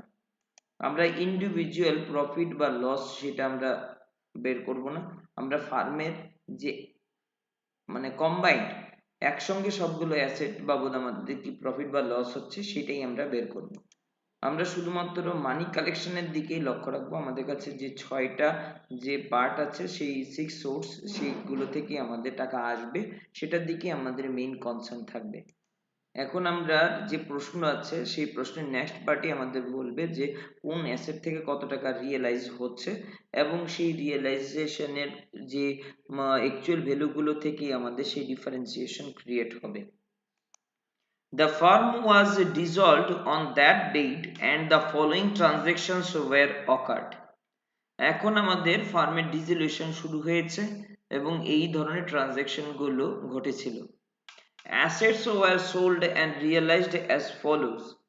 অ্যাসেট গুলোকে বিক্রি করে তার ভ্যালু দাঁড়াচ্ছে এটাই, গুডউইল 6000, যদিও গুডউইল প্রথম অবস্থায় ব্যালেন্স শিটে দেওয়া ছিল 10,000, সেটা থেকে দেখা যাচ্ছে 4000 গুডউইল বাবদ লস হচ্ছে। সেই লসটাকে আমরা এখন কোনো রকম ভাবে আইডেন্টিফাই করব না, তার জন্য আমাদেরকে প্রথম অবস্থায় গুডউইল অ্যাকাউন্ট ক্রিয়েশন করে দেখতে হবে গুডউইল অ্যাকাউন্টকে আমরা কিভাবে ক্লোজ করতে পারি। এন্ট্রিটা হচ্ছে when asset sold, অ্যাসেট যখন বিক্রি হচ্ছে তখন আমরা এন্ট্রি করতে পারি cash account 6000 to asset name. এখানে আমরা অ্যাসেট নেমে গুডউইল লিখতে পারি, কিন্তু গুডউইল যদি আমরা লিখে নেই, এখানে গুডউইল যেহেতু সেল হচ্ছে রিয়েলাইজ হচ্ছে টাকা ভ্যালু 6000, সেই গুডউইল অ্যাকাউন্ট যদি আমরা এখানে লিখি তবে দেখা যাবে কি কিছুক্ষণ আগে বানানো আমাদের সেই গুডউইল অ্যাকাউন্টটাকে আমরা ক্লোজ করে দিয়েছিলাম, সেই গুডউইল অ্যাকাউন্ট আবার ক্রিয়েশন হয়ে যাবে। তার জন্য এই ক্ষেত্রে আমরা কোথাও গুডউইল অ্যাকাউন্ট বা অ্যাসেটের নেম লিখবো না, সেই ক্ষেত্রে আমরা যেহেতু আগেই রিয়েলাইজেশন অ্যাকাউন্টে সেটাকে ট্রান্সফার করেছিলাম, তার জন্য আমরা cash account debit to realisation account লিখব।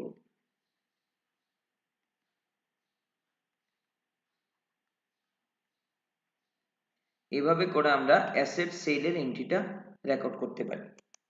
আরেকটি বিষয়বস্তু যেটা দেখা যায় যে কোনো রেকর্ডেড অ্যাসেট হোক আর আনরেকর্ডেড অ্যাসেটই হোক, সবটার অ্যাসেটেরই যখন কোনো রিকভারি অ্যাকাউন্টেই মূলত সেটাকে প্রথম অবস্থায় রেকর্ড করতে লাগবে। তার অর্থ হচ্ছে রেকর্ডেড অ্যাসেট বা আনরেকর্ডেড অ্যাসেট সবগুলোকে এন্ট্রিগুলোকে আমাদের ক্যাশ হিসাবে রিয়েলাইজ হবে এবং সেটা আমাদের রিয়েলাইজেশন অ্যাকাউন্টে অবশ্যই ট্রিটমেন্ট দিতে হবে। যে কোনো ধরনেরই অ্যাসেট রিয়েলাইজেশনই হোক, যে কোনো ক্ষেত্রে বিল্ডিং বাবদ 50,000ই হোক, প্ল্যান্ট এন্ড মেশিনারি বাবদ 20,000ই হোক, ডেটর্স বাবদ 10,000ই হোক, টাইপরাইটার বাবদ 2,000ই হোক, সবগুলো এন্ট্রি আমাদেরকে cash account debit to realisation account হিসাবে ট্রিট করতে হবে।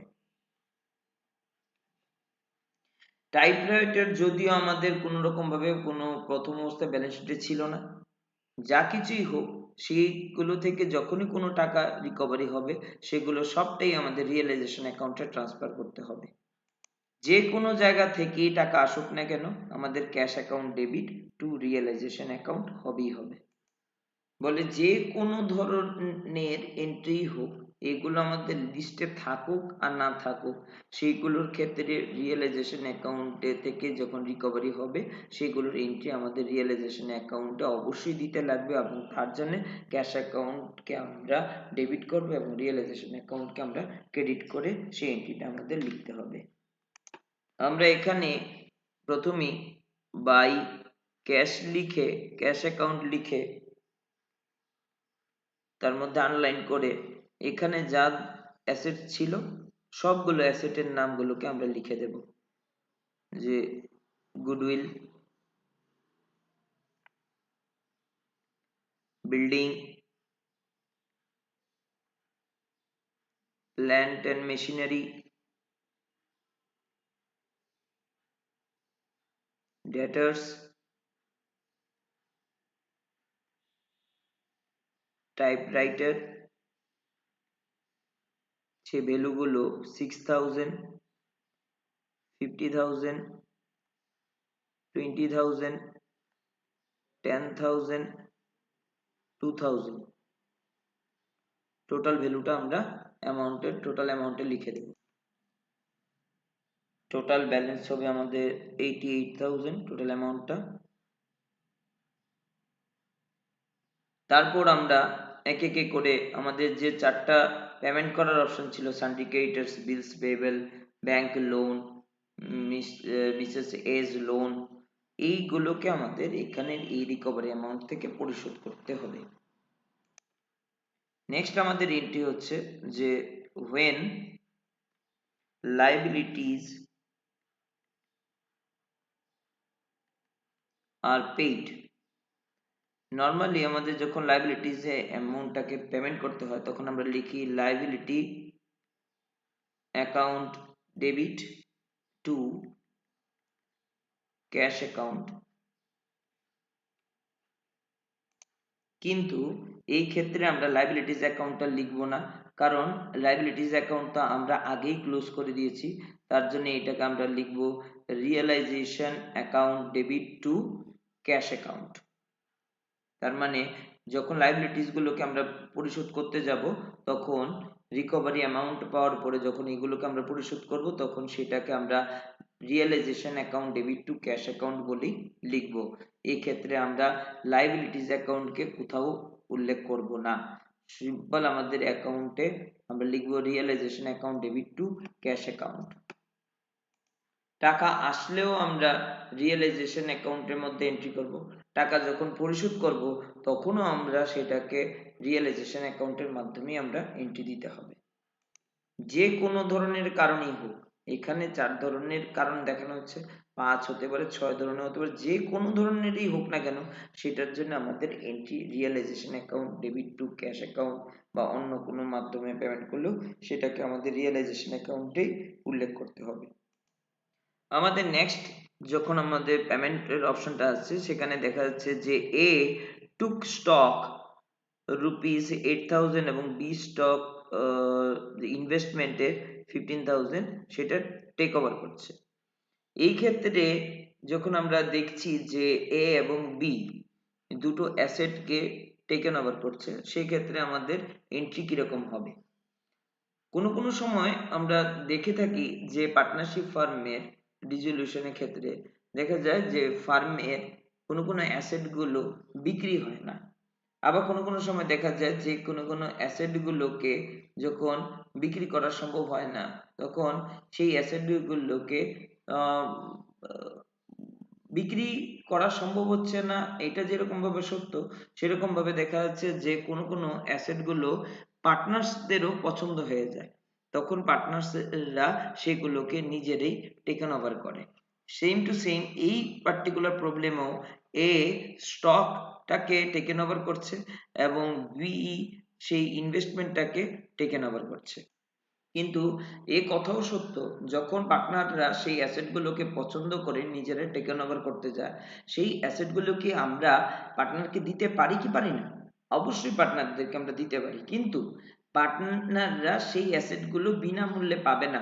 পার্টনারদেরকে সেই অ্যাসেটের জন্য অবশ্যই টাকা পরিশোধ করে দিয়ে যেতে হবে। তাহলে আমরা কি এখানে যে বি নাম্বারের ইনফরমেশনটা যে বলা আছে, এ টুক স্টক এট ₹6,000, সেই এন্ট্রি থেকে আমরা কি বুঝতে পারি বা বলতে পারি যে এ থেকে কোনো স্টক রিকভারি হবে কি হবে না? অবশ্যই হবে। যখন কোনো জায়গা থেকে কোনো প্রফিট নেচারে কোনো কিছু রিয়েলাইজেশন হয়, তখন সেই এন্ট্রিটা আমরা প্রফিট অ্যান্ড লস অ্যাকাউন্টের ক্রেডিট দিকেই শো করি। এবং যেহেতু আমাদের কোনো একটা অ্যাকাউন্ট প্রথমেই সেটাকে আমরা ক্লোজ করে দিয়েছি, তাহলে সেটা থেকে যে কোনো যখন কোনো ইনকাম আসবে সেটাকে আমরা প্রফিট অ্যান্ড লস অ্যাকাউন্টের ক্রেডিট দিকেই আমরা শো করি। সেম টু সেম যখন কোনো পার্টনারের কাছ থেকে যখন কোনো টেক ওভার পার্টনাররা করে নেবে কোনো একটা পার্টিকুলার অ্যাসেটকে, সেই অ্যাসেট থেকে যখন রিয়েলাইজেশন হবে, তখন আমরা সিম্পলি লিখব যে partners account debit to realisation account. Partners account debit to realisation account. সেই পার্টনারদের নাম লিখে দেব। এখন যদি এ হয়ে থাকে, এ যদি টেকেন ওভার করে তাহলে এস ক্যাপিটাল অ্যাকাউন্ট, বি হলে বিস ক্যাপিটাল অ্যাকাউন্ট। কারণ অ্যাসেট বিক্রি হলে সেটা প্রফিট হবে এবং সেই প্রফিটটাকে আমরা partners capital account debit to realisation অ্যাকাউন্টে শো করাবো। এখানে বি নাম্বার এন্ট্রির মধ্যে যে নেচারটা আছে সেটা থেকে আমরা এন্ট্রি করতে পারি বাই এস ক্যাপিটাল অ্যাকাউন্ট ব্র্যাকেটে stock, by B's capital account ব্র্যাকেটে লিখবো আমরা ইনভেস্টমেন্ট, এবং অ্যামাউন্ট 8,000 আর নেক্সট হবে 15,000। যাই হবে সেটার থেকে কোনো রকমভাবে আমরা নির্দিষ্ট করে কি প্রফিট হচ্ছে বা লস হচ্ছে সেটা আলাদা করে বের করার কোনো বিষয়বস্তু থাকে না, আগেও বলেছি আমরা। এই ধরনের এন্ট্রিগুলো করার সময় সবসময় মনে রাখতে হবে যে যে পার্টনাররা টেকেন ওভার করছে তাদের নামই আমরা লিখব। এখানে কোনোভাবেই ভুলবশত স্টক অ্যাকাউন্ট বা ইনভেস্টমেন্ট অ্যাকাউন্ট লিখবো না, কারণ স্টক অ্যাকাউন্ট বা ইনভেস্টমেন্ট অ্যাকাউন্ট করলে আমাদের নেক্সট আরেকটা অ্যাকাউন্ট অটোমেটিক্যালি ওপেন হয়ে যাবে। পার্টনারদের অ্যাকাউন্টের নাম তো আমরা লিখতেই পারবো, কারণ পার্টনারদের অ্যাকাউন্টের তো আগে থেকে আমাদের প্রিপারেশন আছে, পার্টনার্স ক্যাপিটাল অ্যাকাউন্ট আমরা আগে তৈরি করেছি। কিছু অ্যাসেট আমরা নগদ অর্থে বিক্রি করেছি, আবার কিছু অ্যাসেট আমরা পার্টনারদের মধ্যে দিয়ে দিয়েছি। একটা জিনিস এখানে লক্ষ্য করা যাচ্ছে, যতগুলো অ্যাসেট এখানে আমাদের কাছে লিস্টে ছিল সবগুলো যখন লিস্ট করা হয়েছিল সেগুলো সবটা আমরা ডেবিট করেছিলাম, এবং সেগুলোকে যখন আমরা বিক্রি করে যে টাকা পাচ্ছি সেগুলো আমরা ক্রেডিট সাইড এন্ট্রি দিয়ে দিয়েছি, এবং সেই অ্যাসেট গুলোকে বিক্রি করে আমরা এখানে ক্যাশ টাকা পেয়েছি। কোনো কোনো অ্যাসেট গুলোকে আমরা অন্য যে পার্টনাররা আছে সেই পার্টনাররাও টেকেন ওভার করে নিয়ে নিয়েছে, সেই এন্ট্রিটা আমরা এক এক করে দিয়েছি। এখন যে ধরনের লাইবিলিটিস গুলো যখন আমরা এন্ট্রি করেছিলাম সেগুলো সবসময় সবগুলোই আমাদের ক্রেডিট সাইডে ছিল, এগুলোকে যখন আমরা পেমেন্ট করব সেগুলো অটোমেটিক্যালি আমাদের ডেবিট দিকেই লিখতে হবে রিয়েলাইজেশন অ্যাকাউন্টের। যে কোনো ধরনের এই লাইবিলিটিস অ্যাকাউন্টগুলোকে আমরা প্রথমেই এটাকে আমরা ক্লোজ করে দিয়েছিলাম, এবং সেই লাইবিলিটিস অ্যাকাউন্টগুলো যেহেতু ক্লোজ হয়ে গেছে এই সবগুলো থেকে যা কিছুই আমাদের এখন পেমেন্ট করতে হবে সবগুলোই আমাদের এক্সপেন্সেস, এবং নমিনাল অ্যাকাউন্টের ক্ষেত্রে সব ধরনের এক্সপেন্সেসগুলোকে আমরা ডেবিট সাইডে লিখতে হয়। নেক্সট এন্ট্রি হচ্ছে sundry creditors and bills payable were paid at 5% discount. এই কথাটার অর্থ হচ্ছে যে সানরি ক্রেডিটর্স এবং বিলস পেয়েবলের যে অ্যামাউন্টটা হবে সেই ক্ষেত্রে 5% ডিসকাউন্ট বাদ দেওয়ার পরেই সেই অংশটুকু তাদের পেমেন্ট করতে হবে পার্টনারসদেরকে। তাহলে এই ক্ষেত্রে যে আমাদেরকে রিয়েলাইজেশন অ্যাকাউন্টে ডেবিট দিকে টু ক্যাশ অ্যাকাউন্ট বলে এন্ট্রিটা আমাদের লিখতে হবে, এবং এই ক্ষেত্রে টু ক্যাশ অ্যাকাউন্ট বলে আমরা লিখব যে সানরি ক্রেডিটর্স, সানরি ক্রেডিটর্স সানরি ক্রেডিটর্স এর ফুল ভ্যালু আমরা লিখব না, 5% ডিসকাউন্ট করে বাকি অংশটাই লিখব আমরা 28,500, তারপরে আমাদের হচ্ছে বিলস পেয়েবল প্রথম অবস্থায় অ্যামাউন্ট ছিল 10,000, সেই 10,000 থেকে আমরা 5% ডিসকাউন্ট বাদ দেওয়ার পরে বাকি টাকা 9,500ই আমাদের পেমেন্ট করতে হবে। আমাদের ফুল ভ্যালু লেখার কোনো প্রয়োজন হবে না এখানে। ক্যাশ টাকা দিয়ে যখন আমরা পেমেন্ট করছিলাম তখন লিখেছিলাম realization account debit to cash account. যদিও আমাদের নেক্সট এন্ট্রি আছে যে A agree to pay his wife loan, A agree করছে তার ওয়াইফের লোনের টাকাটা সে পরিশোধ করবে। তাহলে যখন ক্যাশ টাকা দিয়ে যখন পরিশোধ করছি তখন টু ক্যাশ হচ্ছে, যখন কোনো পার্টনাররা এগ্রি করছে সেটাকে পেমেন্ট করে তখন এন্ট্রি হবে realisation account debit to partners account.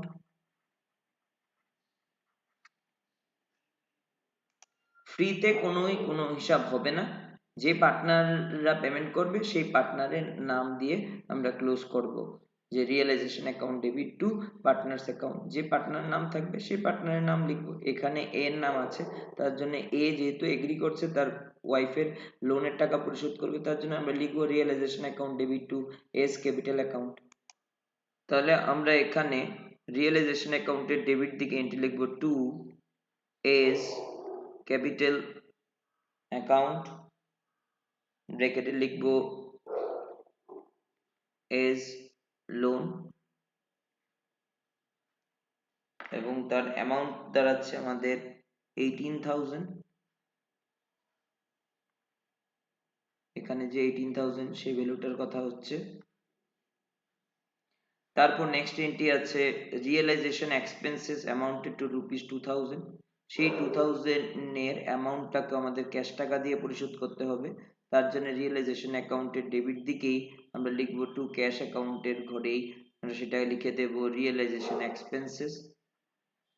Expenses. যে টাকাই দেওয়া হোক না কেন সেটা ক্যাশ টাকা দিয়ে এক্সপেন্সেস পরিশোধ করতে হবে, সেটাকে আমরা ডেবিট দিকে শো করতে হবে। নেক্সট আমাদের বলেছে prepare realization account, partners capital account and bank account. আর অন্য কিছু আমাদের করতে বলা হয়নি, রিয়েলাইজেশন অ্যাকাউন্ট প্রিপেয়ার করা বলা আছে, পার্টনার্স ক্যাপিটাল অ্যাকাউন্টের কথা বলা আছে, একটা হচ্ছে ব্যাংক অ্যাকাউন্ট। সব ইনফরমেশন গুলোকে রেকর্ড করার পর আমাদের অবশ্যই লক্ষ্য করে রাখতে হবে সব যে ধরনের লাইবিলিটিস গুলোকে প্রথম অবস্থায় লিস্টেড করা হয়েছিল সেই লাইবিলিটিস গুলো সবগুলোকে পরিশোধ করা হচ্ছে কিনা। যদি দেখা যায় কোনো একটা লাইবিলিটিস এর ভ্যালু, যেখানে ব্যাংক লোন এখানে আছে 12,000, এটার ব্যাপারে কোনো তথ্য নেই, তখন আমাদেরকে অ্যাজাম্পশন হিসাবে ধরে নিতে হবে সেই টাকাটাও আমাদের ক্যাশ টাকার মাধ্যমে পরিশোধ করা হচ্ছে। তার মানে দাঁড়াচ্ছে এটাই যে যত ধরনের লাইবিলিটিস গুলোকে আমরা প্রথম অবস্থায় লিস্টেড করেছি সেই লাইবিলিটিস গুলোকে অবশ্যই পরিশোধ করতে দিতে হবে। সেটা প্রশ্নপত্রে উল্লেখ না থাকলেও সেটাকে আমাদের রিয়েলাইজেশন অ্যাকাউন্টের ডেবিট দিকে টু ক্যাশ বলে সেটাকে অবশ্যই পরিশোধ করতে হবে। আইদার ক্যাশে করতে পারি বা সেটাকে অন্য কোনো ক্যাপিটাল বা অন্য কোনো পার্টনারদের মাধ্যমেও সেটাকে আমরা পেমেন্ট করতে পারি।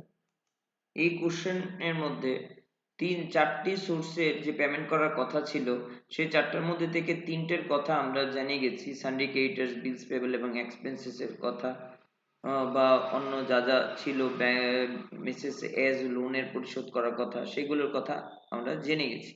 কিন্তু কোথাও আমাদের ব্যাংক লোনের কথা কোনো উল্লেখ নেই।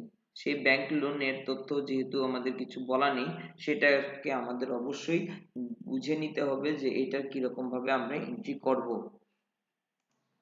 প্রথম অবস্থায় সানডে ক্রেডিটর্স এবং বিলস পেবল এর অ্যামাউন্ট দুটোকেই দেখা যাচ্ছে যে ক্যাশ টাকার মাধ্যমে পরিশোধ হয়েছে, কিন্তু লাস্ট যে আইটেমটা যেটা মেসেজ এজ লোন অ্যাকাউন্ট ছিল সেইটার টাকাটা পার্টনাররাই পরিশোধ করছিল, এ পার্টনার ও পরিশোধ করে দিচ্ছিল। কিন্তু ব্যাংক লোনের কথা যেহেতু কোথাও কোনো কিছু উল্লেখ নেই, যদি কোনো প্রশ্নের প্রশ্নের মধ্যে আবারও বলছি কোনো কিছুই বলা না থাকে, তবে সেই ক্ষেত্রে যেহেতু এটা একটা লাইবিলিটিস তাহলে কোম্পানি বা ফার্মের ক্ষেত্রে সেটাকে অবশ্যই পরিশোধ করে দিতে হবে। সেটার তথ্য ইনফরমেশন প্রশ্নে বলা থাকুক আর না থাকুক, যদি কোনো লাইবিলিটিস থেকে যায় তবে সেটাকে অবশ্যই পরিশোধ করে দিতে লাগবে।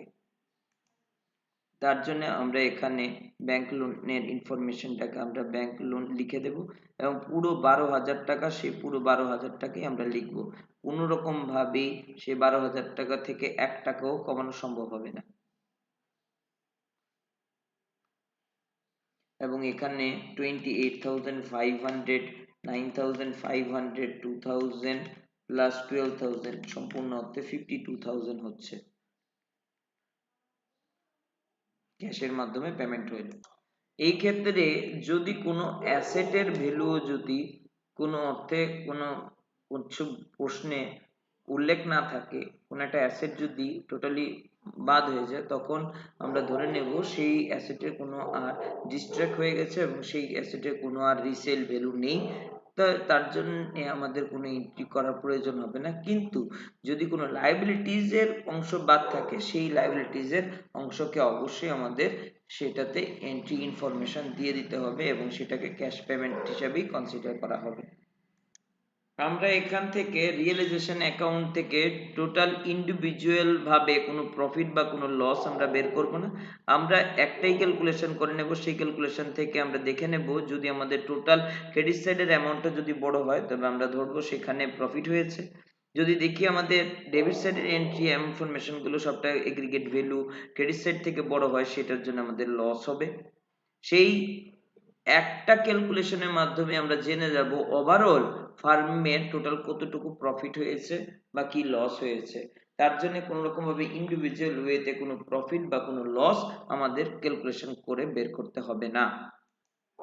এখানে টোটাল ক্রেডিট সাইডের অ্যামাউন্টটা প্লাস করলে দেখা যাচ্ছে 1,81,000 হচ্ছে এবং ডেবিট সাইডের টোটাল হচ্ছে 1,79,000। সেই ব্যালেন্স হচ্ছে 2,000 রুপিস। সেই 2,000 রুপিস কে আমরা লিখবো to profit transfer two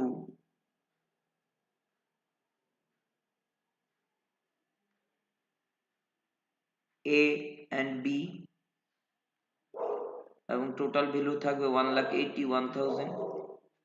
debit side এবং ক্রেডিট সাইড দুটো সাইডে মিলে যাবে 1,81,000 দিয়ে। এই 2000 কে আমরা 3:2 অনুপাতে আমরা ভাগ করলে দাঁড়াবে 1200 এবং হবে 800।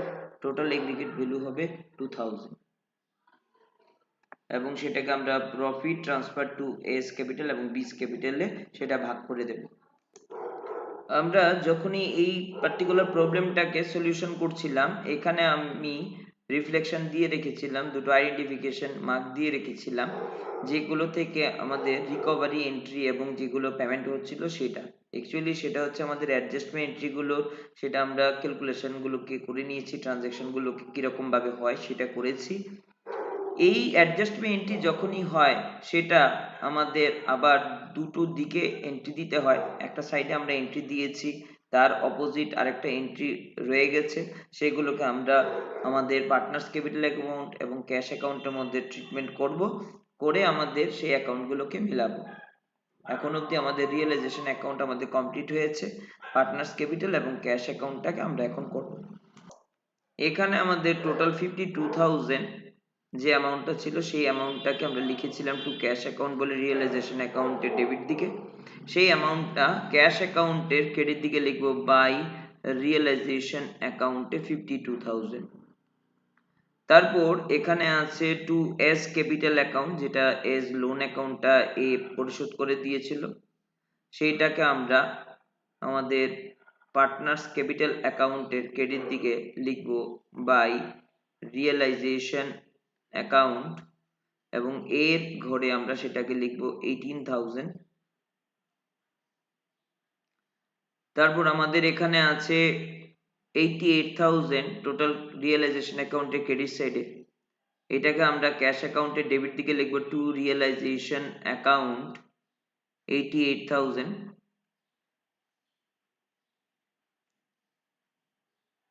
এটাকে লিখবো সানড্রি পেমেন্টস, ছিল এটা সানড্রি পেমেন্টস, আর এটা ছিল সানড্রি রিসিপ্টস।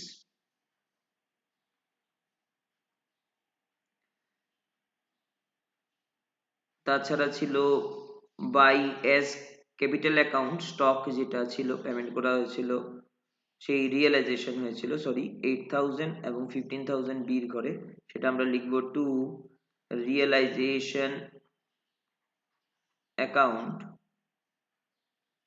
সানড্রি অ্যাসেটস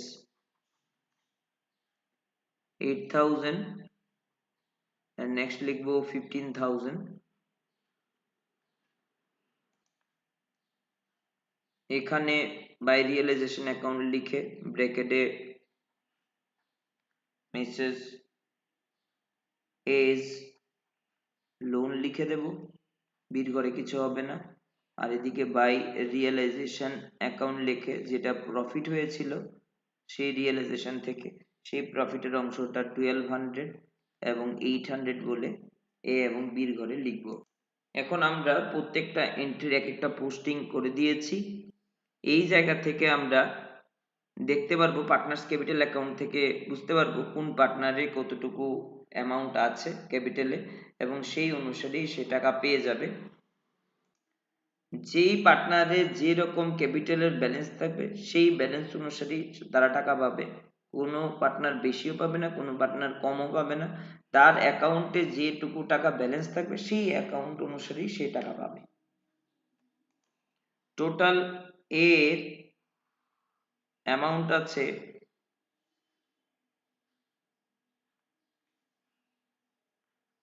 52,800। তার থেকে ডেবিট সাইডের 52,800 থেকে 2400 কেটে 8000 কেটে বাকি অংশটাকে সে পাবে। তাহলে 42,400 এবং এটাকে লিখবো টু ক্যাশ অ্যাকাউন্ট। এইভাবে করে আমরা এর অ্যাকাউন্ট মিলিয়ে দিতে পারবো। 52,800 বলে ক্লোজ করব। বির অ্যাকাউন্টে টোটাল ব্যালেন্স হচ্ছে ক্রেডিট সাইডে 20,000, 2400 আর 800 সবটা মিলে হচ্ছে 23,200 এবং 23,200 থেকে আমরা ব্যালেন্স বাদ দেব 1600। 15,000 বাদ দেওয়ার পরে বাকি অংশ থাকবে 6,600। এখন এই ক্ষেত্রে যেহেতু বিজনেসটা আর চলেনি তার জন্যেই পার্টনারদেরকে সেই টাকা পরিশোধ করে দেওয়া হচ্ছে।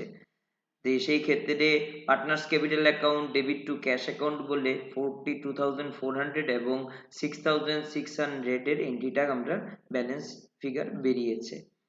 এবং এই ক্ষেত্রে লক্ষ্য করা যাচ্ছে যে মিসেস এ লোনের টাকাটাও একেই পরিশোধ করে দিতে হচ্ছিল। সেই ক্ষেত্রে সেইটা কোনো অংশেই কোনো জায়গা থেকে বাদ দেওয়ার মতো কোনো কিছু নেই।